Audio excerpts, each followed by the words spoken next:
Good afternoon, everybody. Hope you're having a good time here.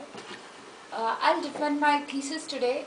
My research topic was efficient analysis of general creeping motion of a sphere inside a cylinder. Well, first obvious question is, why did we choose this particular problem? The reason is here. This particular system that we analyzed in my research is similar to many biological systems and industrial systems, quite prevalent.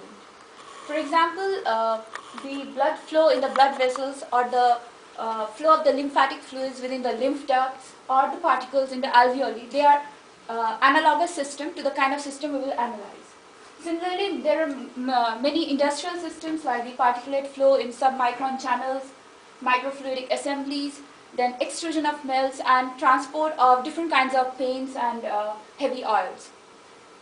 The next idea is we went through a number of literature on what kind of work has been done by the past researchers.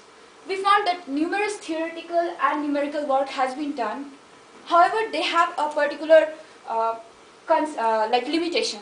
All these previous researches were concentrated on the axial flow of the particle within the confinement. They didn't consider the azimuthal or the radial motion of the particles. So, first let me go through the theoretical work that has been done on this. Mainly we can divide it into three categories. First we can talk about the method of reflection, then the planar wall approximation, and then singular perturbation technique. Basically, for the method of reflection, the limitation is that the particle should be, the separation between the cylinder axis and the particle should be such that it's much larger than the sphere radius. So it cannot be extended to multiple configurations or geometries. So it's limited in that respect. Secondly, we have the planar wall approximation of cylinders, in which the surface of the vessel is so large compared to the particle that we can approximate it to be a planar wall. And then we had the singular perturbation techniques, which overcome the previous problems, but they were limited because they just concentrated on closely fitting particles within concretes. And they used majorly the lubrication theory. So basically, the two drawbacks are the axial motion of the particles. It's confined to only axial movement of the particles, and secondly, they are not valid for all configurations. Now, if we look at the numerical work that has been done, like boundary integral, spectral boundary element, finite element, and molecular dynamic simulation, in this kind of work, generality has been addressed. However, they involve hours and hours of computational cost. And it's not efficient in that respect. And they are not also so accurate. So the outstanding issues being the high numerical cost and the lack of a benchmark solution, we try to develop an efficient algorithm to address all these issues. So basically, I'll talk about it later, but our analysis produces results within less than a minute compared to the hours and hours of calculations. Let's define the problem, our specific objectives of this research. We formulated a general and efficient scheme to solve the hydrodynamic fields around a spherical particle in a cylindrical confinement.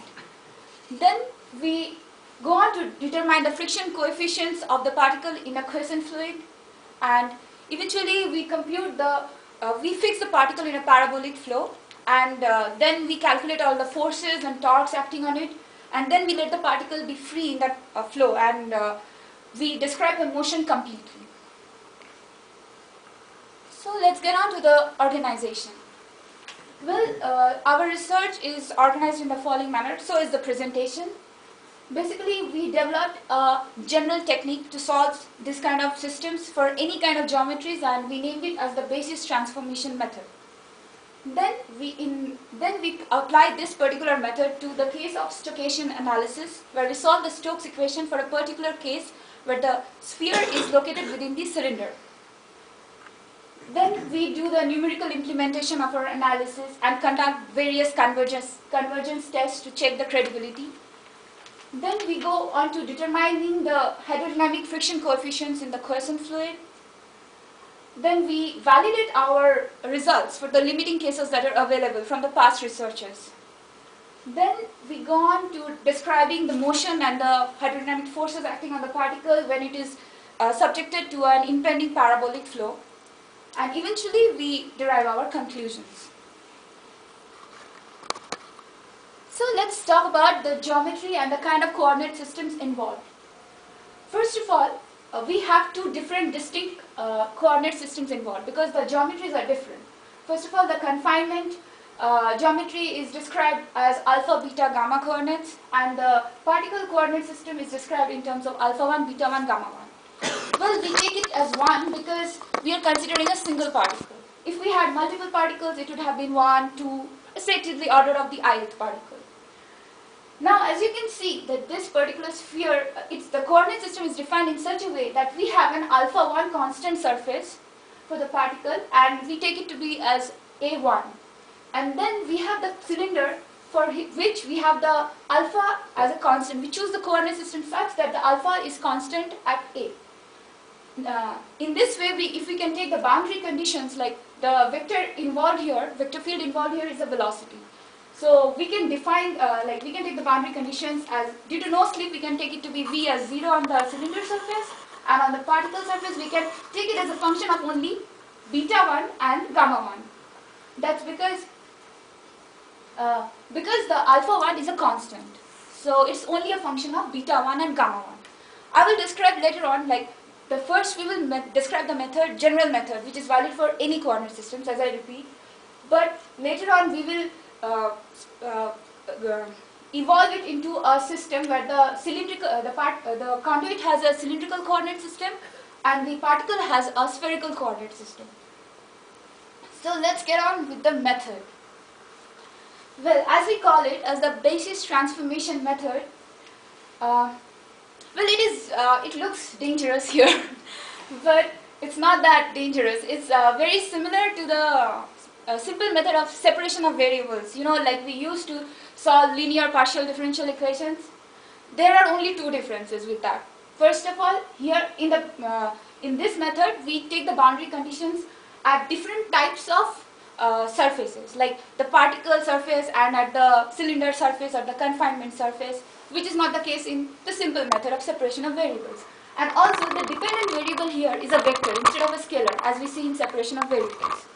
Basically, the dependent variable here is the velocity field, right? So now, in order to get a solution of this sort of fields, what we need to do is, it's a second order linear partial differential equation which we need to solve. So what we basically need is two independent solutions. So we can define it in terms, like we can get a basis solution of this form, which is, this is for the conduit system, and the lambda and mu correspond to the conduit system or the confinement, and the Lm correspond to the particle system. So these are the two basis solutions that we can get for this kind of linear partial differential equations. Well, you can see there are a lot of indices like S, Lm, sigma, lambda, mu, all of these things, plus, minus. Okay, nothing to be afraid of. They just represent different cases actually. So what we have, the plus minus, they represent two different solutions. Like one is the regular solution and the other is the singular solution. And then we have this lambda mu and this Lm. These are nothing like, you know, the spherical harmonics like Lm for the spherical coordinate system, or like, it just is representative of those. And then the sigma we have here, it represents, for any vector we need three additional information to define it in a three-dimensional space. So we need sigma as 0, 1, 2 to get three independent solutions. So basically we can get, and this f's, they are scalar functions, and this s is an invertible second order tensor, and these e's, now these e's are pretty interesting. They are orthogonal bases with the help of which we can define any function on a surface. And this is the orthogonality relation. It's similar to, you know, the Fourier relations. Like we can always define functions in terms of the Fourier series and all. So it's like that. Okay.